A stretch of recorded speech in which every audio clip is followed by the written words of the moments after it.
Everyone, Om Namah Shivaya and welcome back to the channel. I hope कि आप सभी ठीक होंगे और अपना भी ध्यान रख रहे होंगे और आप सभी की तैयारी भी एकदम अच्छे से चल रही होगी। तो अभी से 1-2 साल पहले मैंने एक सीटेट पर वीडियो बनाई थी जिसमें मैंने आप सभी को बताया था कि आप सीटेट की तैयारी कैसे कर सकते हो। एक्चुअली मैं एक तरह से कहूँ तो सीटेट की 3 ट्रिक मैंने उसमें बताई थी और ये वीडियो जब मैंने उस टाइम पर जब ये अपलोड की थी, आई थिंक इस पर 1 या 2 हज़ार के करीब व्यू थे। लेकिन अभी सडनली ये वीडियो थोड़ा आप सभी के पास पहुंच रही है, मतलब अभी इस पर 4 लाख के करीब इसमें व्यू हो चुके हैं। तो इस वीडियो पर ना मुझे अभी सीटेट के रिगार्डिंग बहुत सारे ऐसे क्वेश्चन आ रहे थे, लाइक कि आपने 3 बार सीटेट का एग्जाम क्यों दिया, पहली बार में पास नहीं हुआ था क्या, पहली बार में कितने नंबर आए थे, 3 बार क्यों आप सभी को सीटेट का एग्जाम देना पड़ा। और एक क्वेश्चन मेरे पास किसी लड़की ने ये बोला था कि आपने 125 नंबर लाकर क्या ही कर लिया। ये ऐसे ऐसे क्वेश्चन मेरे पास इसमें आ भी रहे थे। हालांकि कुछ पॉजिटिव कमेंट भी थे, कुछ नेगेटिव कमेंट भी थे और ये वीडियो ना काफ़ी पुरानी है। तो आप इसमें मेरे बोलने का तरीका, मेरी बात करने का तरीका और आपको देखकर पता चल जाएगा कि क्योंकि उस टाइम पर मैंने यूट्यूब शुरू ही किया था, तो मुझे कैमरा फेस करना इतना अच्छे से नहीं आता था, सही से बोलना सही से नहीं आता था। तो इसलिए क्योंकि वो वीडियो थोड़ी ऐसी है, मैं आप सभी को ना लिंक लगा दूंगी वीडियो के डिस्क्रिप्शन बॉक्स में, पिन कमेंट में उसका लिंक लगा दूंगी। आप जाकर एक बार उस शॉर्ट को जरूर देखना कि उस टाइम पर मैं किस तरह से बोलती थी और अब थोड़ा सा चेंज हुआ है। तो ये चीज़ें थी। फिलहाल हम बात करेंगे कि सीटेट के बारे में। देखो, जिन लोगों का कमेंट मेरे पास आ रहा था कि क्यों सीटेट का एग्जाम 3 बार दिया, पहली बार में पास नहीं हुआ था क्या, क्या ही कर लिया। सबसे पहले ना 2021 के अंदर मैंने बीएड के अंदर एडमिशन लिया था। अपनी ग्रेजुएशन कंप्लीट करने के बाद बीएड में एडमिशन लिया और बीएड में एडमिशन लेने के बाद मेरा सिर्फ एक ही फोकस था कि मुझे सबसे पहले अपना यूपी टेट का एग्ज़ाम निकालना है और उसके बाद सुपर टेट की पढ़ाई करनी है। इससे पहले ना तो मैंने कोई एग्ज़ाम दिया था कि मुझे ये वाला पेपर देना है, वो पेपर देना है। सिर्फ एक ही गोल था टीचिंग का, जिसमें मैंने सबसे पहले ये था कि यूपी टेट का पेपर निकालना है, उसके बाद सुपर टेट का। सीटेट का मेरे माइंड में 1% भी ये नहीं था कि मुझे सीटेट का एग्ज़ाम निकालना है, मुझे फॉर्म भी भरना है। मुझे ये भी नहीं था कि मुझे सीटेट का फॉर्म भी भरना है। और इसका भी एक वैलिड रीज़न था मेरे पास, क्योंकि मुझे यूपी टेट की लैंग्वेज, मुझे हिंदी मीडियम से मैं पढ़ी हुई हूँ, तो यूपी टेट की जो लैंग्वेज है, जिस तरह के क्वेश्चन बनते हैं, वो सब चीज़ें समझ में आ जाती थी थोड़ी थोड़ी, जैसे हम पढ़ना शुरू किया था बीएड का। और वहीं उसकी अपोजिट सीटेट की बात करूँ तो उसमें ना ऐसी ऐसी चीज़ें, ऐसे ऐसे वर्ड्स यूज़ होते थे, कुछ समझ ही नहीं आता था मुझे। जैसे अवधारणा और संप्रत्यय और अधिगमकर्ता, अधिगम, मतलब ऐसे ऐसे हिंदी के इतने वर्ड शब्द थे उसके अंदर कि समझ ही नहीं आते थे कभी कभी सीटेट। इसलिए मुझे लगता था कि सीटेट तो मुझसे नहीं हो पाएगा, मैं सिर्फ यूपी टेट का एग्ज़ाम दूंगी। और मैंने यूपी टेट का फॉर्म भरा, मतलब 2021 में मैंने बीएड में एडमिशन लिया। और उसी टाइम पर मेरे एक बार भी पेपर नहीं हुए थे उस टाइम तक, मतलब यानी कि पहला ईयर चल रहा था, मैंने इसका फॉर्म भरा और मुझे था कि इसका पेपर देना है अब। तो उसके बाद तैयारी करना शुरू की और नवंबर में होकर इसका, यानी कि यूपी टेट का पेपर जो है नवंबर में हुआ। मैं पेपर देने गई और पेपर जब मैं दे रही थी, और आई थिंक हमें सिर्फ आधा घंटा या शायद 1 घंटे के करीब हमें पेपर देते हुए हुआ था। यूपी टेट 2021 की बात कर रही हूँ मैं। और उसके बाद हमें बीच में ही हमसे पेपर ले लिया गया और हमें ये बोला था कि ये जो पेपर है कैंसिल हो गया, क्योंकि ये जो पेपर था लीक हो गया था। अगर आपने न्यूज़ वगैरह थोड़ा ध्यान से, मतलब आप सर्च भी कर सकते हैं, आपको पता चल जाएगा। ये जो पेपर हो गया था कैंसिल हो गया था, नवंबर में हुआ था, आई थिंक नवंबर के आसपास, 28 या शायद 28 नवंबर के आसपास मेरा पेपर था। और जब मैं पेपर दे रही थी मुझे लग रहा था कि हाँ ठीक है, मेरा तो अच्छा हो गया, पास हो जाऊंगी, क्योंकि आधा 1 घंटा शायद मैंने पेपर दिया होगा और मेरे शायद 95 के करीब मेरे क्वेश्चन बन गए थे। तो मुझे ऐसा लग रहा था कि मेरा तो अच्छा हो गया, 95 नंबर पर पास हो जाऊंगी। लेकिन उसके बाद सबसे पेपर ले लिया और बाद में बताया कि ये पेपर जो है लीक होने की वजह से कैंसिल हो गया। तो उसके बाद ज़्यादा टेंशन सी हुई। और उसके बाद पता फिर क्या हुआ, फिर आई थिंक सीटेट का जो एग्ज़ाम था, क्योंकि मेरा ये यूपी टेट का पेपर तो कैंसिल हो गया था, मुझे पता नहीं था कि अब ये कब होगा। इसलिए मैंने शुरू की थी फिर सीटेट की पढ़ाई करना। मुझे लगा चलो दोनों का ज़्यादा डिफरेंस भी नहीं है, लेकिन एक तरह से देखा जाए तो बहुत डिफरेंस है, क्योंकि सीटेट के अंदर फैक्ट वाली चीज़ें ज़्यादा नहीं आती, ज़्यादातर पैडागोजी वगैरह आती है। और वहीं यूपी टेट के अंदर फैक्ट वाली चीज़ें बहुत आती है, मतलब कि ये किताब किसकी है और ये कथन किसका है, इस तरह की चीज़ें बहुत आती हैं यूपी टेट के अंदर। तो फिर मैंने सीटेट की तैयारी करना शुरू किया और सीटेट की मैंने दिसंबर में तैयारी करी, दिसंबर पूरा अच्छे से तैयारी करी। उसके बाद मैंने जनवरी तक भी तैयारी करी, क्योंकि उस टाइम तक यूपी टेट की डेट नहीं आई थी कि अगला यूपी टेट का एग्ज़ाम कब होगा। तो मेरा जो सीटेट का पेपर था ये था, आई थिंक मेरा 6 जनवरी का फिर पेपर था सीटेट का, 6 जनवरी 2022 का। 2021 से हम 2022 में जा चुके हैं इस टाइम तक।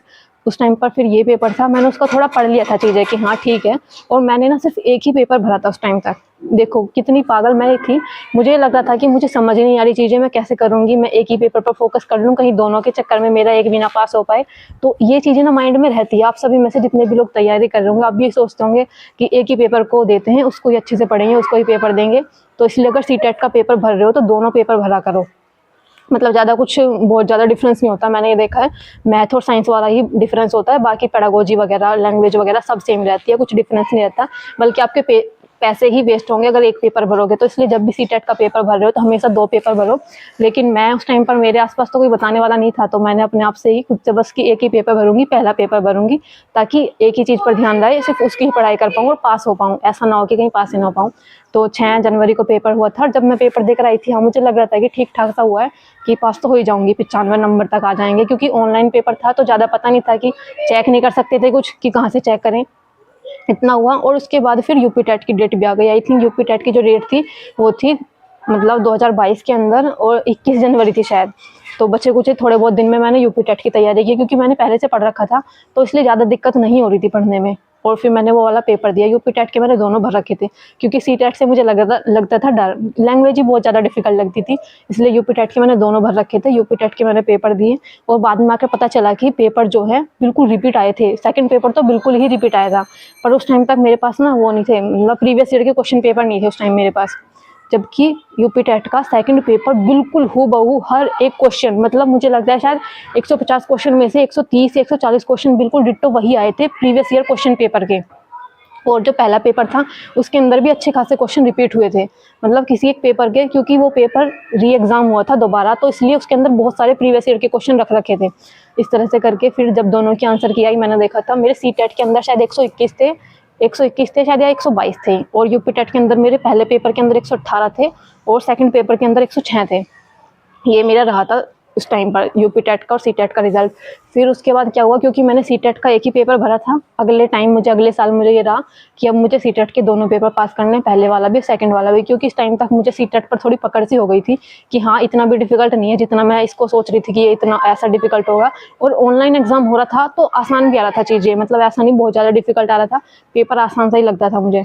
फिर मैंने सेकंड टाइम भरा। मैंने सेकंड टाइम मैंने सी टेट का पेपर इसलिए भरा था क्योंकि मैंने फर्स्ट टाइम जब भरा था तो मैंने एक ही पेपर भरा था, सेकंड टाइम में मैंने दोनों पेपर भरे, पहले वाला भी और सेकंड वाला भी। और उसका जब एग्ज़ाम हुआ, उसका जो रिजल्ट आया, उसके अंदर शायद मेरे पहले वाले पेपर में 125 थे और सेकंड पेपर में शायद 106 थे।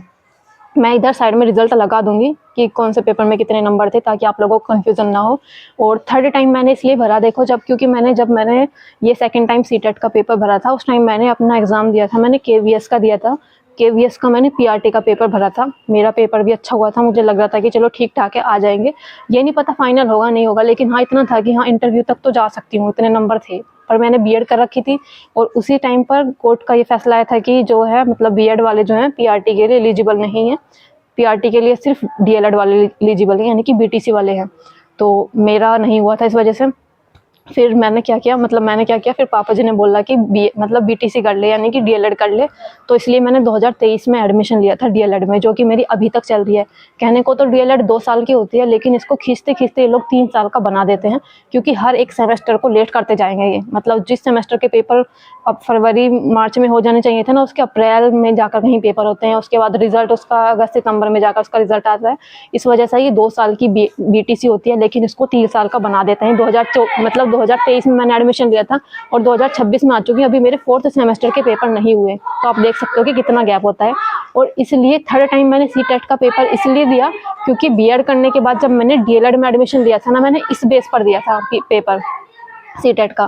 क्योंकि आप सभी को पता है, देखो गवर्नमेंट में ना चीज़ें बहुत जल्दी चेंज होती रहती हैं, हर टाइम कभी कुछ आपने ये चेंज कर दिया, कभी ये सिलेबस चेंज कर दिया, कभी सी टेट का सिलेबस चेंज कर दिया। अब केवीएस जो आया इस बार का, उस केवीएस का इन्होंने सिलेबस चेंज कर दिया। जब मैंने 2023 में शायद मैंने केवीएस का एग्जाम निकला था, 23 में मैंने केवीएस पीआरटी का दिया था। उस टाइम मैंने अलग सिलेबस पढ़ा था, उसकी मैंने तैयारी की, उसके मैंने नोट्स बनाए, उसके मैंने सब चीज़ें अच्छे से तैयारी की। और इस बार जो केवीएस का इन्होंने एग्जाम दिया उसमें इन्होंने पूरा पैटर्न बदल दिया। तो ये चीज़ मुझे इसलिए बेकार लगती है कि बहुत जल्दी जल्दी पैटर्न बदलते रहते हैं। इसलिए मुझे ये था कि कहीं ऐसा ना हो कि मैंने बीटीसी में एडमिशन लिया और उसके बाद जो भी मेरे सी टेट जो मैंने बीएड बेस पर पास कर रखे थे दोनों सी टेट के एग्जाम, उस वाले एग्जाम को ये इनवैलिड कर दें बीटीसी के लिए। इसलिए मैंने थर्ड टाइम मैंने इसलिए एग्जाम दिया था सी टेट का, ताकि मैं सी टेट एग्जाम के थ्रू बीटीसी यानी कि डीएलएड से एलिजिबल रहूँ। फिर मैंने दोनों एग्जाम दिए थे, पहला भी और दूसरा भी।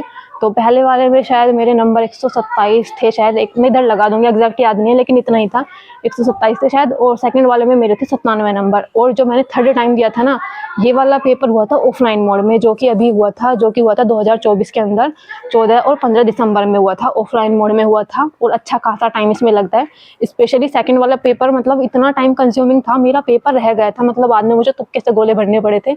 इसलिए मैं आप सभी को बता रही हूँ कि टाइम मैनेजमेंट बहुत अच्छे से करना है सेकंड वाले पेपर का, नहीं तो टाइम कम पड़ जाएगा।